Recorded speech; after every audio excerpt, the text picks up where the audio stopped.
പ്രിയപ്പെട്ട എഴുത്തുകാരനായ MT ഒരിക്കൽ എവിടെയോ എഴുതിയതായി ഞാൻ ഓർക്കുന്നു. ആന്റണി എന്നോ മറ്റോ പേരായ പ്രഗത്ഭനായ ഒരു ഫുട്ബോൾ കളിക്കാരൻ്റെ കാൽപന്ത് കളി കാണുവാനായി അദ്ദേഹം കോയമ്പത്തൂരിൽ നിന്ന് കോഴിക്കോട്ടേക്ക് ഒരു ട്രെയിനിൻ്റെ ലോക്കൽ കമ്പാർട്ട്മെൻറ്റിൽ വളരെ സാഹസികമായ ഒരു യാത്രയൊക്കെ നടത്തി വന്നതിനെ പറ്റി. പക്ഷേ അന്ന് എന്തോ കാരണം കൊണ്ട് ഈ ആന്റണി എന്ന് പറയുന്ന കളിക്കാരനെ അദ്ദേഹം നേരിട്ട് കളിക്കുന്നത് കാണാൻ കഴിയാതെ നിരാശനായി MT മടങ്ങുന്നു. പിൽക്കാലത്ത് കുറേ വർഷങ്ങൾക്ക് ശേഷം MT ഇതേ ആന്റണി എന്ന് പറയുന്ന ആ കാൽപന്ത് കളിയിലെ പ്രഗത്ഭനായിരുന്ന ആ കളിക്കാരനെ പിന്നീട് ഒരു കൽപ്പണിക്കാരൻ്റെ വേഷത്തിൽ മറ്റെവിടെയോ വെച്ച് കാണുന്നതായി MT അതിൻ്റെ അവസാനം കുറിച്ചിട്ടിട്ടുണ്ട്. അത്തരത്തിൽ ഒരു വ്യക്തി, അത്തരത്തിലൊരു ജീവിതമായിരുന്നു മറഡോണയുടേതും. ഒരേ സമയം കളിക്കാരനും കലാപകാരിയുമായിരുന്ന കാൽപന്ത് കളിയിലെ ഒരു ദൈവം. റൊസാരിയോയിലെ ചെറിയ ഭവനത്തിൽ ഫുട്ബോൾ കെട്ടിപ്പിടിച്ച് കിടന്നുറങ്ങിയിരുന്ന ഒരു ബാല്യകാലത്തിൽ നിന്നുകൊണ്ട് പിൽക്കാലത്ത് മയക്കുമരുന്നിൻ്റെയും അരാജക ജീവിതത്തിൻ്റെയും ഒക്കെ ഒരു നരകതുല്യമായ കെണിയിൽപ്പെട്ട് അത്തരത്തിലൊരു അവസ്ഥയിൽപ്പെട്ട് അദ്ദേഹം മരണപ്പെടുന്നത് വരെയുള്ള അദ്ദേഹത്തിൻ്റെ ജീവിതത്തിലെ കുറച്ച് കൗതുകകരമായ എന്നാൽ അധികമാർക്കും അറിഞ്ഞിരിക്കാൻ സാധ്യതയില്ലാത്ത കുറച്ച് കാര്യങ്ങൾ നിങ്ങളുമായി ഇന്ന് പങ്കുവയ്ക്കുകയാണ്. ലോകത്ത് ഏറ്റവും അധികം വേൾഡ് കപ്പുകളിൽ ഒരു രാജ്യത്തിൻ്റെ നേതൃസ്ഥാനത്ത് നിന്ന്, ഒരു ക്യാപ്റ്റൻസി സ്ഥാനത്ത് നിന്നുകൊണ്ട് കളിച്ച വ്യക്തി എന്ന റെക്കോർഡ് ഈ കാലത്തും ഇന്ന് വരെയും അത് മറഡോണയ്ക്ക് സ്വന്തമാണ്. മറഡോണയെ പറ്റി പറയുകയാണെങ്കിൽ അദ്ദേഹത്തിന് ഈ കലാപകാരികളുമായി അല്ലെങ്കിൽ വിപ്ലവകാരികളുമായൊക്കെ വളരെ അടുത്ത ഒരു ബന്ധം പുലർത്തിയിരുന്ന ഒരു വ്യക്തിയായിരുന്നു മറഡോണ. അന്നത്തെ ക്യൂബൻ പ്രസിഡന്റായിരുന്ന ഫിഡൽ കാസ്ട്രോയുമായി വളരെ അടുത്ത ഒരു സൗഹൃദ ബന്ധവും വ്യക്തിബന്ധവും പുലർത്തിയിരുന്ന ഒരാളായിരുന്നു മറഡോണ. അദ്ദേഹം ഫിഡൽ കാസ്ട്രോയുമായി ഒത്തൊരുമിച്ച് നിന്നിട്ടുള്ള ഒരുപാട് ഫോട്ടോകൾ നമുക്ക് ഇന്ന് കാണാൻ സാധിക്കും. ഫിഡൽ കാസ്ട്രോയോടുള്ള ഒരു ആദരവിൻ്റെ സൂചകമായി അല്ലെങ്കിൽ അദ്ദേഹത്തിൻ്റെ സൗഹൃദത്തിൻ്റെ ഒരു സൂചകമായി ഒക്കെ തന്നെ ഫിഡൽ കാസ്ട്രോയുടെ ഒരു ടാറ്റു അദ്ദേഹത്തിൻ്റെ ഇടതുകാലിൽ പച്ച കുത്തിയിട്ടുണ്ട്.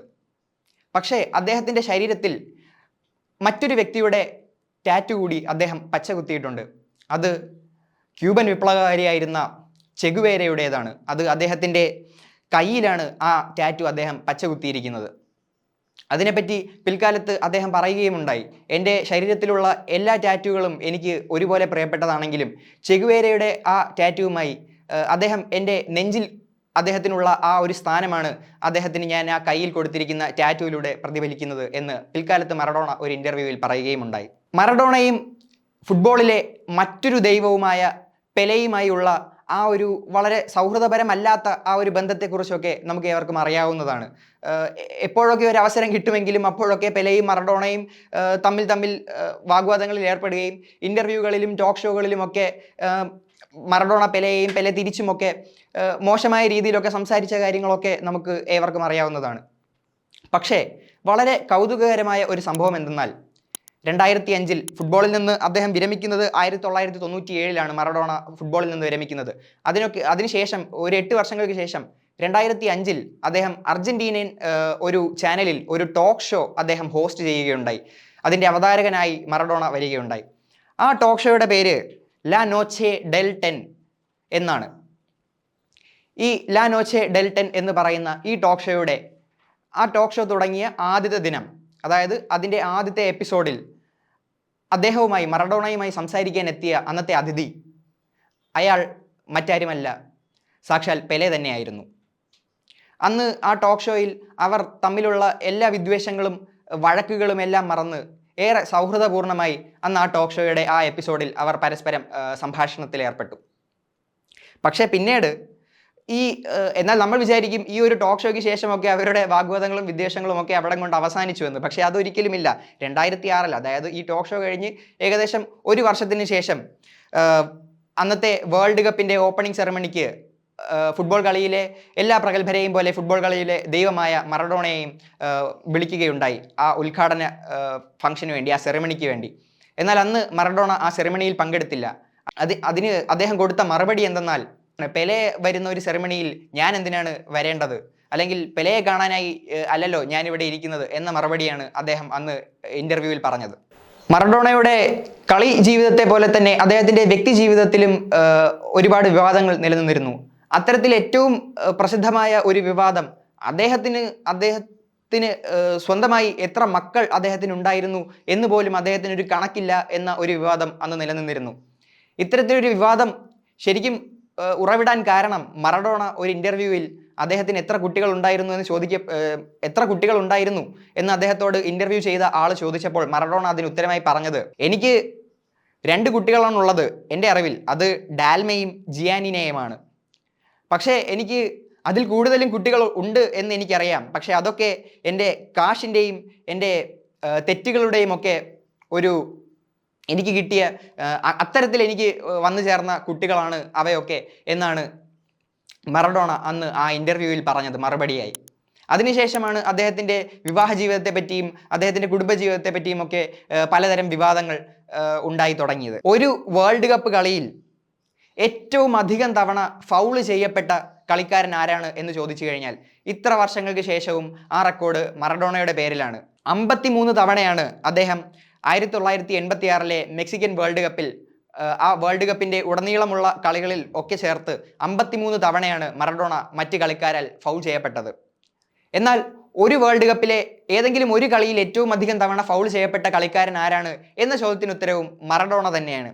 1982 വേൾഡ് കപ്പിൽ ഇറ്റലിയുമായുള്ള ഒരു കളിക്കിടയിൽ മറഡോണയെ 23 തവണയാണ് ഇറ്റാലിയൻ കളിക്കാർ ഫൗൾ ചെയ്ത് വീഴ്ത്തിയത്. നമുക്ക് ഏവർക്കും അറിയാവുന്ന, അല്ലെങ്കിൽ ലോകത്ത് ഇത്രയധികം പ്രസിദ്ധമായ മറ്റൊരു ഗോൾ ഉണ്ടോ എന്ന് ചോദിച്ചു കഴിഞ്ഞാൽ എനിക്കതിന് ഇല്ല എന്നേ ഉത്തരം നൽകാനാവൂ. അത് 1986 ഇംഗ്ലണ്ടിനെതിരെ മറഡോണ സ്കോർ ചെയ്ത ദൈവത്തിൻ്റെ കൈ എന്ന് നമ്മൾ ഏവരും വിശേഷിപ്പിക്കുന്ന ആ ഒരു ഗോളാണ്.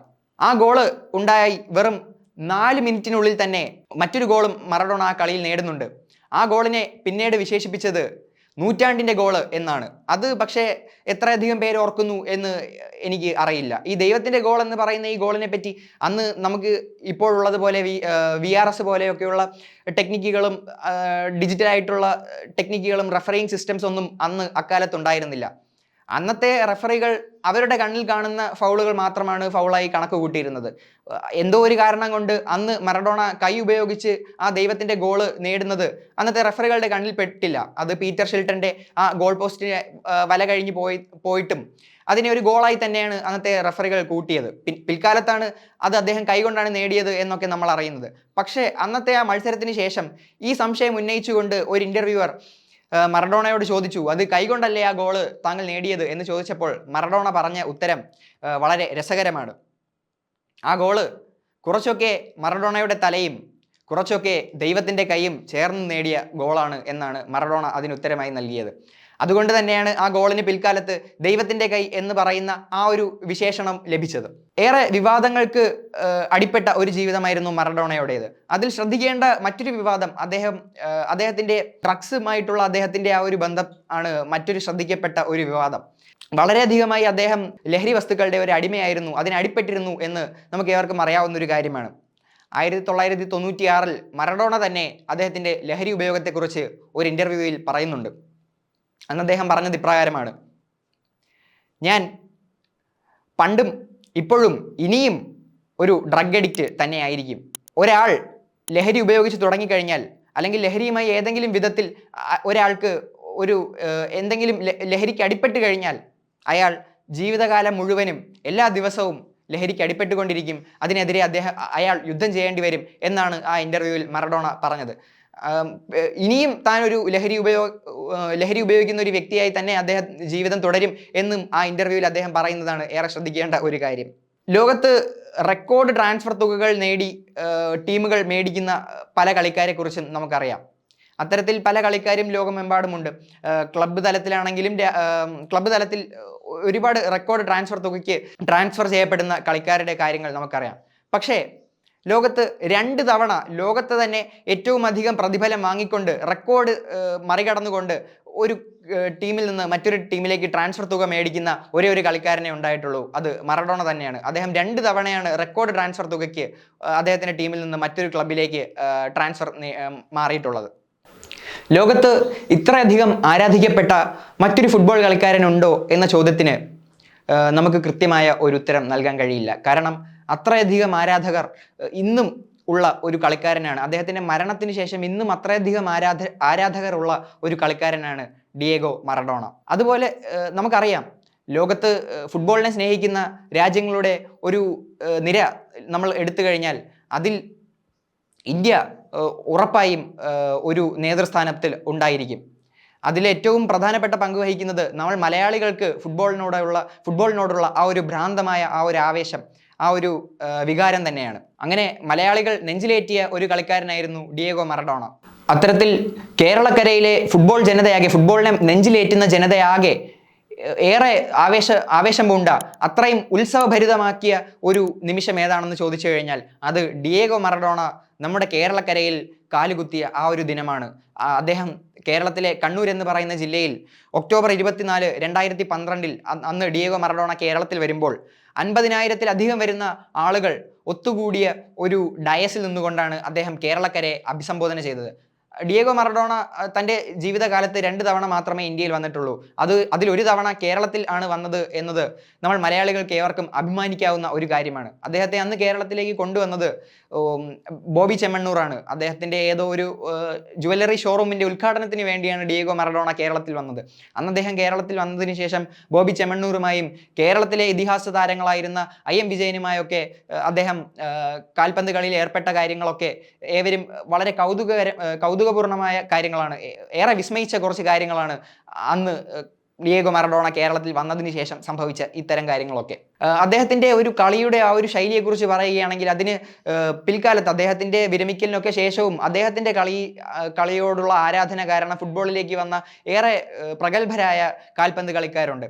ഇന്നും ലോകത്തെ ഏറ്റവും പ്രഗത്ഭനായ കളിക്കാരൻ മറഡോണയാണ് എന്ന് തന്നെ ഉറപ്പിച്ച് പറയുന്ന ഫുട്ബോൾ പണ്ഡിറ്റുകളും ഏറെ ഇതിഹാസ തുല്യരായ പല ഫുട്ബോൾ കളിക്കാരും ഇന്നും ഉറപ്പിച്ച് പറയുന്നു ലോകം കണ്ടതിൽ വെച്ച് ഏറ്റവും പ്രഗത്ഭനായ ഫുട്ബോൾ കളിക്കാരൻ, ഫുട്ബോളിൻ്റെ ദൈവം ഡിയേഗോ മറഡോണ തന്നെയാണെന്ന്. അതിൻ്റെ ഏറ്റവും വലിയ ഉദാഹരണം എന്തെന്ന് എന്നോട് ചോദിച്ചു കഴിഞ്ഞാൽ അത് ഇഗ്ലേഷ്യ മറഡോണിയാന എന്ന് പറഞ്ഞ് മറഡോണയുടെ ആരാധകർ അദ്ദേഹത്തിന് വേണ്ടി തന്നെ തുടങ്ങിയ ഒരു മതമാണ്. അർജന്റീനയിലെ മറഡോണയുടെ ആരാധകർ ഇഗ്ലേഷ്യ മറഡോണിയാന, അതിൻ്റെ ഇംഗ്ലീഷ് ട്രാൻസ്ലേഷൻ മറഡോണിയൻ ചർച്ച് എന്ന് പറയുന്ന ഒരു മതം തന്നെ അദ്ദേഹത്തിന് വേണ്ടി തുടങ്ങി എന്നത് ഏറെ അത്ഭുതകരമായ, ലോകത്ത് മറ്റൊരു ഫുട്ബോൾ കളിക്കാരനും ഇത്തരത്തിൽ ആരാധന ലഭിച്ചിട്ടുണ്ടോ, അവരുടെ ജീവിതകാലത്ത് ഇത്തരത്തിലൊരു ആരാധന ലഭിച്ചിട്ടുണ്ടോ എന്ന് ചോദിച്ചു കഴിഞ്ഞാൽ ഇല്ല എന്ന് തന്നെ ഉറപ്പിച്ച് പറയാൻ കഴിയും. 2020 അദ്ദേഹത്തിൻ്റെ മരണം ലോകമെമ്പാടുമുള്ള ഫുട്ബോൾ പ്രേമികളെ പോലെ തന്നെ സാധാരണ ജനങ്ങൾ പോലും അദ്ദേഹത്തിൻ്റെ മരണത്തിൽ വിലപിച്ചു. ഞാൻ നേരത്തെ പറഞ്ഞതുപോലെ ഏറെ വിദ്വേഷങ്ങളും വിവാദങ്ങളും ഒക്കെ ഉണ്ടായിരുന്നതാണ് മറഡോണയും പെലെയും തമ്മിലുള്ള ആ ഒരു അത്ര സുഖകരമല്ലാത്ത ആ ഒരു ബന്ധത്തെക്കുറിച്ചൊക്കെ. പക്ഷേ 2020 മറഡോണയുടെ മരണത്തിന് ശേഷം പെലെ തൻ്റെ സാമൂഹിക മാധ്യമങ്ങളിലൂടെ ഒരു കുറിപ്പ് മറഡോണയുടെ മരണത്തെക്കുറിച്ച് പങ്കുവെക്കുകയുണ്ടായി. അന്ന് പെലെയും ഒട്ടും നല്ല ഒരവസ്ഥയിലായിരുന്നില്ല ഉണ്ടായിരുന്നത്. അദ്ദേഹവും വളരെ ശോഷിച്ച ഒരു രോഗാവസ്ഥയിൽ തന്നെയായിരുന്നു അന്ന് പെലെയും ഉണ്ടായിരുന്നത്. പക്ഷേ എന്നിട്ട് പോലും അദ്ദേഹം തൻ്റെ സോഷ്യൽ മീഡിയയിൽ കുറിച്ചത് ഇപ്രകാരമാണ്: ഇനി എപ്പോഴെങ്കിലും നമുക്ക് ഒരുമിച്ച് ആകാശത്ത് നിന്ന് കാൽപന്ത് കളിയിൽ ഏർപ്പെടാം എന്ന് ഞാൻ വിശ്വസിക്കുന്നു എന്നാണ് പെലെ മറഡോണയുടെ മരണത്തെക്കുറിച്ച് അതിനുശേഷം ഒരു കുറിപ്പിൽ സാമൂഹിക മാധ്യമങ്ങളിലൂടെ പങ്കുവച്ചത്. അപ്പോൾ തന്നെ നമുക്ക് അതിൽ നിന്ന് തന്നെ ഏറെ വ്യക്തമാണ് എത്രയൊക്കെ വിവാദങ്ങളും വിമർശനങ്ങളും ഒക്കെ നേരിട്ടുവെങ്കിലും മറഡോണയെ ഒരിക്കലെങ്കിലും കണ്ടിട്ടുള്ള, അദ്ദേഹത്തിൻ്റെ അത്ര കാവ്യാത്മകമായ ആ ഒരു ഫുട്ബോൾ കളി എപ്പോഴെങ്കിലും കണ്ടിട്ടുള്ള ഒരു വ്യക്തിക്ക് ഒരിക്കലും മറഡോണയുടെ മുഖം മനസ്സിൽ നിന്ന് മായുകയില്ല. അത് ഫുട്ബോൾ കളിയിലെ മറ്റൊരു ദൈവമായ പെലെയാണെങ്കിലും അത് അങ്ങനെ തന്നെയാണ്. മറഡോണ പെലെയ്ക്കും പ്രിയങ്കരനായിരുന്നു എന്ന് ആ ഒരു കുറിപ്പിലൂടെ തന്നെ നമുക്ക് മനസ്സിലാക്കാൻ സാധിക്കും.